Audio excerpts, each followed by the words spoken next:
अगर पंजाबी विच गल्लां कर सकते बड़ा मज़ा आसी। चलो मैं कोशिश करना तुसां गल्लां दा जवाब पंजाबी च देवां।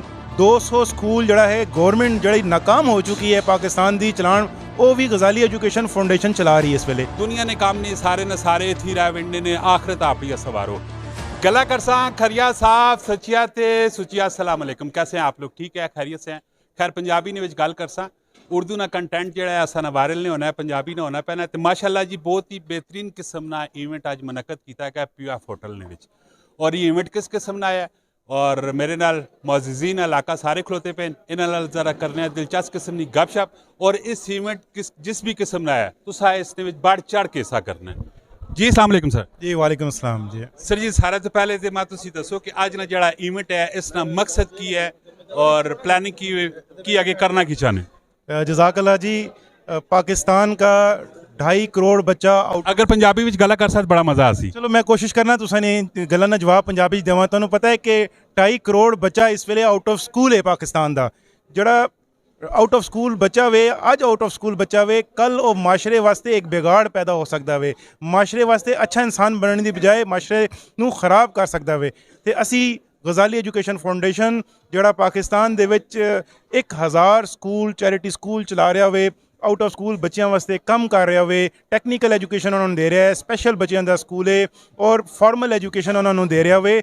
असी गजाली एजुकेशन उन्होंने बच्चों वास्ते अज एक इकट्ठ किया वे ताकि असी दस सकीए अपनी कम्यूनिटी नूं वाह कम्यूनिटी नूं दस सकीए। ताजर बरादरी एजुकेशनिस्ट इत्थे आया सी, आम लोग इत्थे आए सन, उन्होंने असी दस सकीए कि गजाली एजुकेशन किस तरह काम कर रहा वे, किस तरह आम लोग गजाली एजुकेशन दे बाजू हथ बन सकते हैं इस मिशन नूं अगे लैके जाण वास्ते।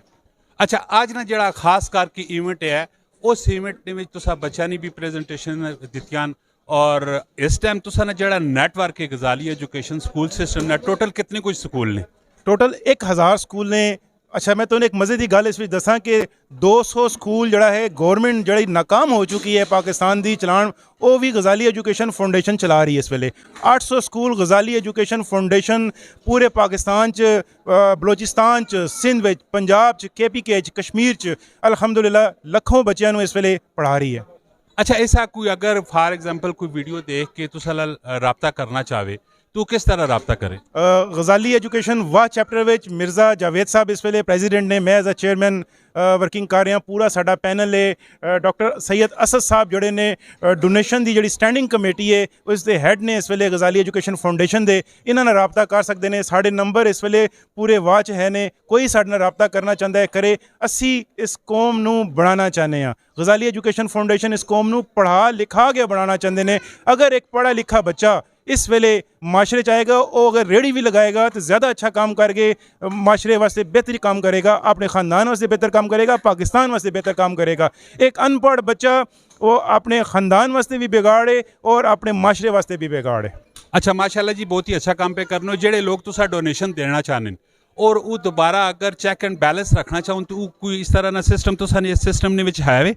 बिल्कुल जी 100% चैक एंड बैलेंस साढ़े कोल प्रॉपर रिकॉर्ड ने। तुसी एक बच्चे दी तुसी कहने कि मैं कफालत करसा, फॉर एग्जांपल एक बच्चा X है उसकी कफालत करना से तुसी साल का 30,000 रुपये देने हो। तुसी हर महीने जाके उसका रिकॉर्ड चेक कर सकते हो किस खियोट च किस महल्ले च वो बच्चा एजुकेशन ले रहा है और तुहाडे पैसे किस तरह इस्तेमाल हो रहे हैं। हर आदमी देखो ये पब्लिक प्रॉपर्टी होंदी है और एक्ट के तहत कोई भी शख्स किसी भी टाइम किसी भी चीज़ का इस फाउंडेशन का रिकॉर्ड ले सकता है और साढ़े कोल ब्लैक एंड वाइट चीज़ां मौजूद ने। माशाल्लाह जी बहुत ही प्यारे किस्म का इवेंट वाह कैंट ने विच मुनक्कद किया गया जिसने विच इलाके ने मौजूदीन सारा इत्थे शिरकत की बढ़ चढ़ के की है।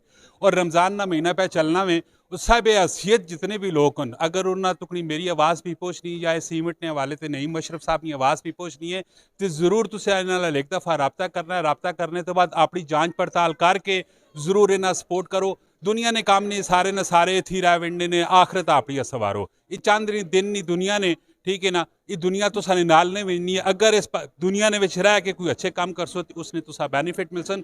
इसी तरह नहीं इन्फॉर्मेटिव और दिलचस्प किस्म की वीडियो आनी रहने असल पेज लाइक करो, फॉलो करो और कमेंट ने विच लाजमी तुसा आप भी राय देनी और इस वीडियो जितना हो सके शेयर भी करना है। मिलना है नेक्स्ट वीडियो, अपना बहुत सारा ख्याल रखना है। फी अमान अल्लाह, पाकिस्तान जिंदाबाद। बहुत शुक्रिया।